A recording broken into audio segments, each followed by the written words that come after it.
Jean-Paul Sartre. He rejected any idea that when we are born with a predetermined purpose. We are ultimately free to choose the meaning in our own lives. Humans are always searching for purpose and connection. How I find meaning in life is the pursuit and maintenance of happiness. How do you sort of square those two things, like your Christianity with your definition of like what the meaning of life is? Nietzsche said very famously, God is dead.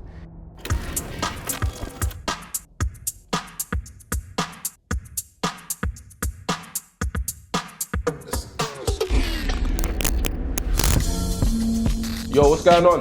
I'm Ben Urbano. My name's Sam Tef. And welcome to Think Twice. And today we're discussing what we believe is our biggest topic yet. So I know some people are probably going to corner us at some point because they're going to miss something. It's impossible to cover it all in 30 minutes, I promise you. And I feel like Tef's been stressing about it. He's stressing about this topic. So today we're discussing existentialism. And again, you're probably wondering what existentialism is. And essentially, like, philosophy is sort of answers to each other. You have different ideologies which answer one another. And we begin with, I think it was like Aristotle and Plato basically started with essentialism. Mm-hmm.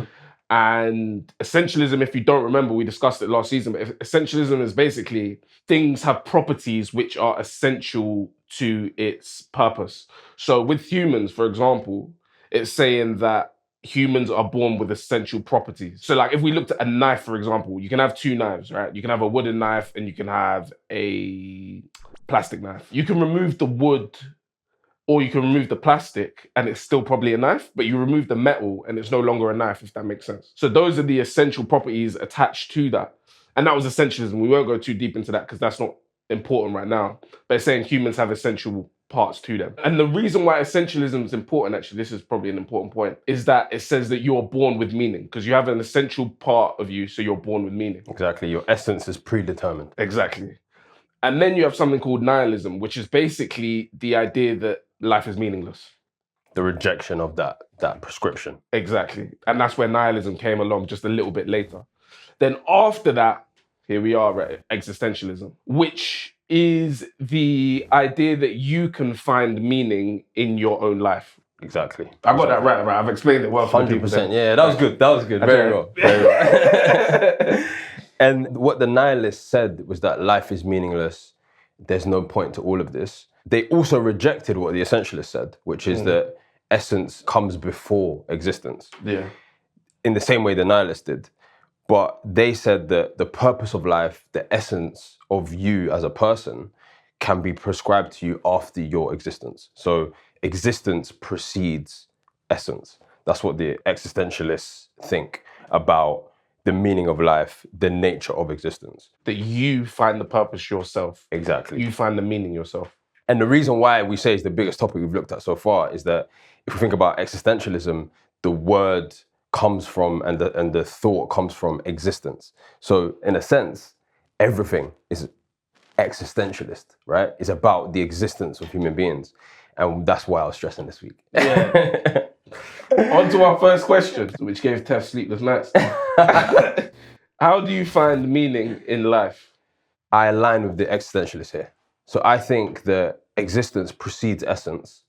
And because existence comes first, we are blank slates that get to choose what the meaning of our lives actually is. And one of the philosophers who's really influential in existential thought is this guy called Jean-Paul Sartre. And Sartre basically said that we are ultimately free to choose the meaning in our own lives. And he rejected any idea that when we are born with a predetermined purpose or a predetermined path for our life. So that's the view that I take. I think in my own personal life, the meaning of my life, like the purpose of my life is to uplift my family and my community. That's like the core of like what I'm trying to do. But in a more general sense, I agree with the existentialists. What do you think? When I looked at the question, how do you find meaning in life? I thought it was like a personal question and to like bake in philosophy, if that makes sense. Right. And understanding. And how I find meaning in life is the pursuit and maintenance of happiness. Okay. And to find the pursuit and maintenance of happiness, you need purpose and connection. With what would you connect Well, I with? kept it broad. Okay. I think that's like kind of important because essentially, like, to have connection with people is important, but I think it's important also to have connection with like work, if that makes sense. Yeah. But that also gives you purpose. So I kept it broad and ambiguous for those reasons. Yeah. But they're two essential factors in basically maintaining and pursuing happiness. Right, right. What do you think about the nihilist view? So we mentioned the nihilist view in the intro, which is that there is no point to life. Like, we are basically just animals on a floating rock that are here because of the laws of physics. And there's absolutely no purpose to what we're doing right now. And in 200, 300, 400 years, us talking on this YouTube show is going to be completely meaningless. No one's going to remember it. And even if they do remember it, the people who remember it, their lives are also meaningless. So it's like, there's no meaning anywhere. Like, how do you feel about the nihilist view? It's very damning. Like, it's one of these things where it's like, they're actually right. It's actually correct. It's difficult to refute. Yeah, exactly. Yeah. But I think there is the idea that humans are always searching for purpose and connection, right? So if humans are always searching for these two things, it may be meaningless in the grand scheme of things, but to like a particular human, it's valuable. Yeah. And philosophers call that search for meaning in the face of meaninglessness in the world, they call it absurdity. Yeah. Like, we understand something to be absurd, which is something that's weird. But for philosophers, absurdity is that search for meaningless in a seemingly meaningless world. Yeah. And in some respects, that search for meaning in itself gives human life meaning. Do you see what I'm saying? So like, the fact that we are chasing meaning and purpose in our lives, that in itself, that journey, even if you don't arrive at the destination, to me, gives meaning to our lives. Like, it gives us some thrust, some direction in our lives. Do you know what I'm saying? Yeah, and I think two things can be true in the large, grand scheme of things. Like, our lives are actually meaningless, like, and other people's lives are actually meaningless. But on a sort of micro level, there's obviously importance to it. But yeah, if you compared it to the time of mankind, and even in that, in comparison to everything else going on, it's tiny, it's meaningless. It's difficult to say like we are really substantial or important here as human beings. One of the most famous nihilists is called Nietzsche, right? And Nietzsche said very famously, God is dead. And part of what the nihilists rejected was this idea that God gives us meaning in our lives, right? If we go back to Aristotle and Plato, which is what you did in the intro, talk about essentialism, what came after essentialism was sort of this, building on what they did, was a very like Christian view of like our purpose in life, right? I think one of the philosophers who came up with like a Christian God-centered philosophy is Thomas Aquinas. And he basically preached, and is still preached today, that God is the one who gives us meaning, right? Yes, life is meaningless without God, but God prescribes meaning to our lives. Obviously, we're both religious, and this sort of clashes with the nihilist and existential view. There are existentialists that still do believe in religion. Like, right. They're called theologists or something. Yeah. Exactly. And what the theologists actually say is that they believe in God, but they don't believe that God gives us purpose. So they believe in like almost like a halfway point between both existentialists like Sartre or nihilists like Nietzsche and the Christians who believe that God gives us purpose. So they're sort of in the middle. And how do you sort of square those two things, like your Christianity with your definition of like what the meaning of life is? It's quite a difficult question I've just asked you, but... Yeah. Because I really struggle with that. So how do I square religion with my pursuit and maintenance of happiness? Or... Yeah. Like, where does that come in? It's weird because I always see religion as a framework for behaviors. Okay. If I understand that, like, the pursuit and maintenance of happiness, and underneath that, the important factors in that are like purpose and connection. Yeah. It's like, how do you achieve those things? And through religion, then you learn how to behave in order to achieve those things. Right. Okay. So like, for example, connection, like the relationships you have with people, what's important is how you behave in those relationships. So like, for example, how you would communicate something to someone. Like in a living polite in manner. accordance with like what Christianity teaches. Exactly. And that's sort of where it comes in for me. It doesn't, maybe, I'd probably be in the minority in this, but I don't see religion as like a full-on sort of laws to abide by. I see it as a framework in how you behave. Right. So the two don't necessarily clash with each other. Yeah. I struggle with it. I think it's difficult for me to square my natural feeling that Sartre is right with my Christianity, because Christianity does prescribe purpose. The purpose of why we are born is to worship God, and that is an unshakable truth in the Christianity that I was taught. So it's like difficult for me to square the two things, and I just haven't got there yet. Yeah, because that's the thing. I wouldn't say like I'm a devout Christian. I would say that like I believe in God, potentially for those reasons. To be fair, like I don't. We're not gonna get into that. That's a whole other discussion. Yeah, one of Sartre's famous quotes was, "Humans are condemned to be free." And it's funny because a lot of Western philosophers, they've got great ideas, but one thing that they can't be defeated on is quotes. Them man have quotes. And like, humans are condemned to be, like, it's such a bar. And what he's obviously pointing to is the fact that we don't choose to be born. We're sort of thrown into this situation where we've got to make all these choices about our lives. But within the choices we make, we are free. So we are condemned in that we are thrown in to existence. But once we exist, we get to choose. So I just thought it's a really nice quote, and it's a bar, let's be honest. It is. It's a bar.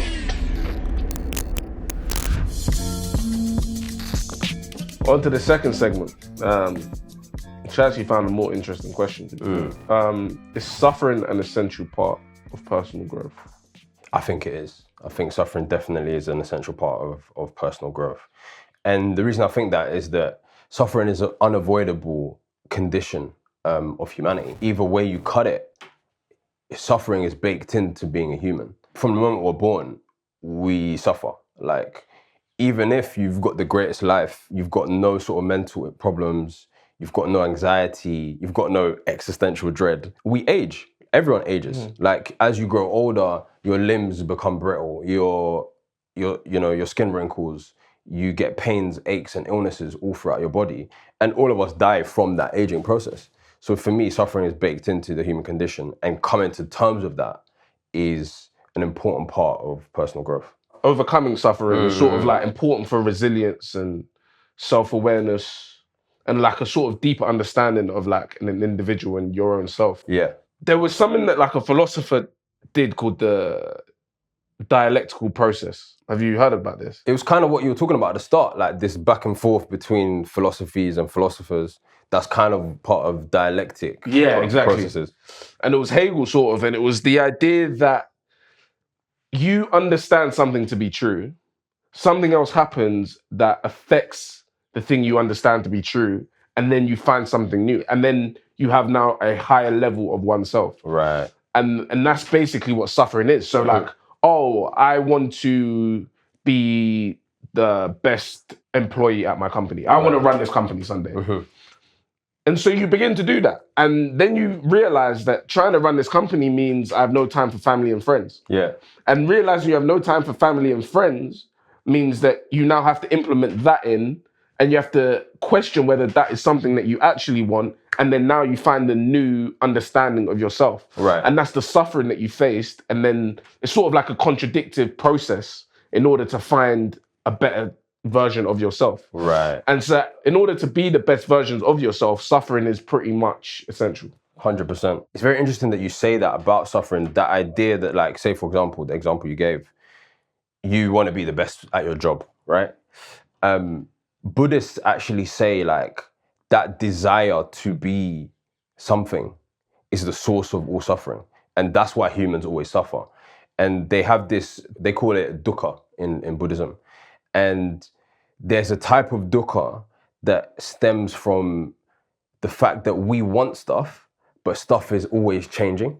So we want stuff, you want to be the best at your job, but things change and are, like, as time marches on, you will inevitably be disappointed because that expectation that you had won't be met because of the changing nature of things. And it's also tied to like ego. So like we have this idea of ourselves, we see ourselves as the best employee, and you know, the universe has its own way. Like it's not in line with our own desires. So, and the Buddhists, like, that's a really important part of like their philosophy and their thinking, is that in order to alleviate suffering or overcome suffering, you have to kill that part of you that desires for things and is in pursuit of happiness. Because when you pursue something, it's gone. Yeah. It's ephemeral, like it's always changing, and you shouldn't see yourself as separate to those changing elements of the universe. Yeah, I think is a really interesting point. For all the Buddhists out there, I've probably not done that justice. But it's definitely interesting, and like it's funny how like Eastern philosophy ties into like some of the things that Western philosophy preaches, but from a different angle. Do you know what I mean? It's the same problem, it's suffering, it's human suffering, but they see it from a different angle, and I find that fascinating, to be honest.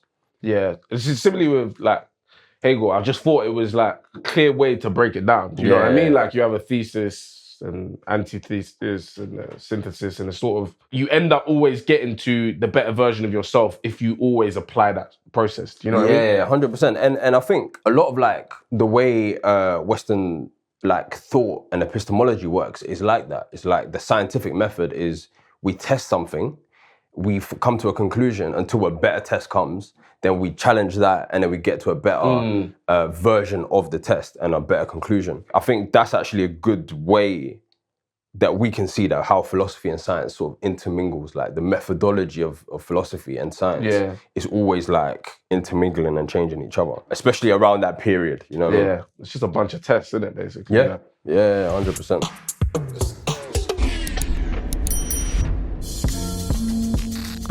On to the final segment. I really like this one, so let's get cracking.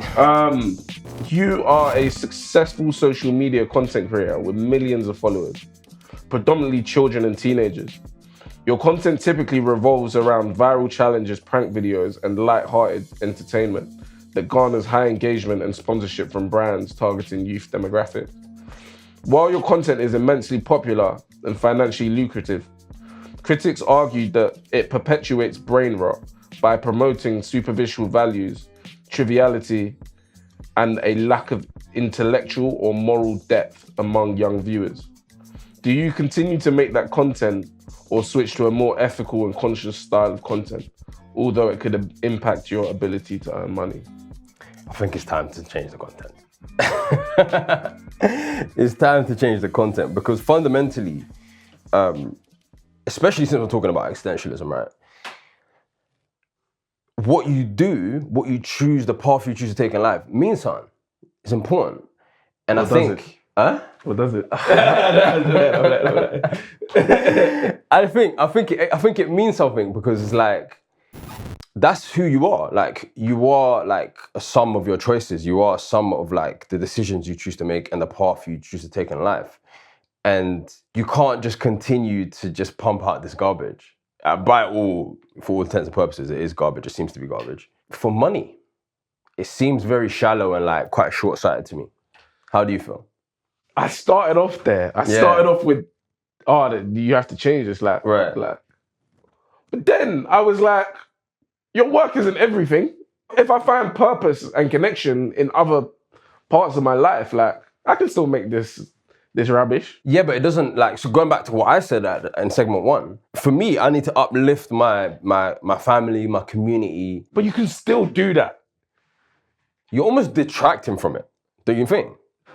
This is why I was torn on it, because I'm sort of like, okay, I make this rubbish that people go and watch, but I spend a lot of time working with younger people doing other things. It isn't you in all your glory, the work that you do.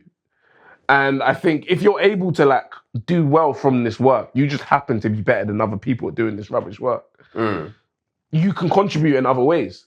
And that's kind of how I saw it. And I said, like, why am I going to change it? Like, it's not my whole life. This is just my work. Like, you probably do jobs that you're not proud of when when some people are asking you to create more stuff or more software for people to make more money, even though you think that it might be a little bit of a scam. Right. It's questionable. Yeah, it's questionable as to whether they're actually providing that service. Right.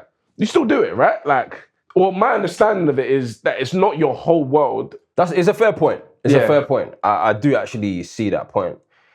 But the problem here is that this is super successful and is impacting millions of people. Yeah, that is also a massive. Yeah, do you know what I mean? It's like factor. I would rather that the bit that you do that's like, oh, I'm not super proud of it, but I'm making money and I'm like using that money and that influence to do other good things. I would rather that wasn't going out to millions of people. Yeah, do you know what I mean? Yeah. Because that's where your impact is now. Yeah. You're impacting loads of people with that. Like you're having a net negative if you think about it. Yeah, really, you're having an outsized impact on the brain rot content, which makes it quite tough to be like, okay, net, I'm doing good here. Because you're right, we all do stuff that like we have to do because of various factors, because of capitalism. We need to do stuff for work that we might not be super proud of, but where's the biggest impact?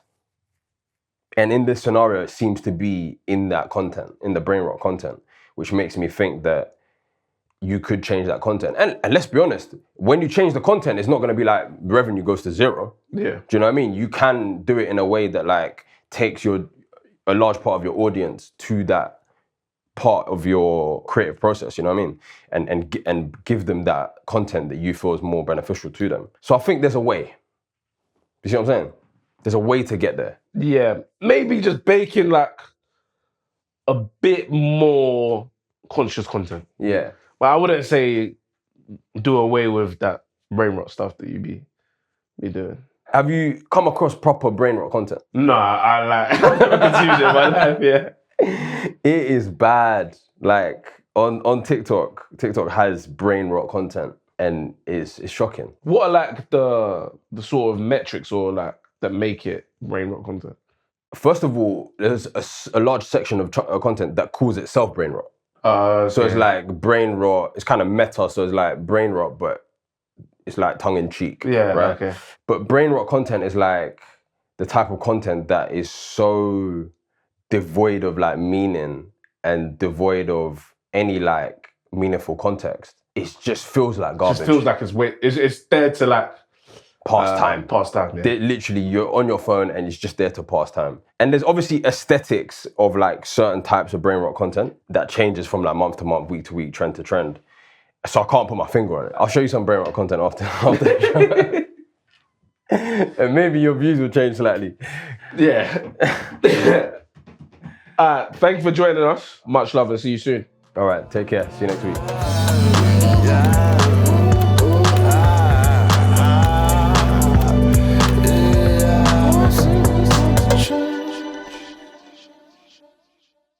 Big boy question. Wait, where are they? In my head. Think twice.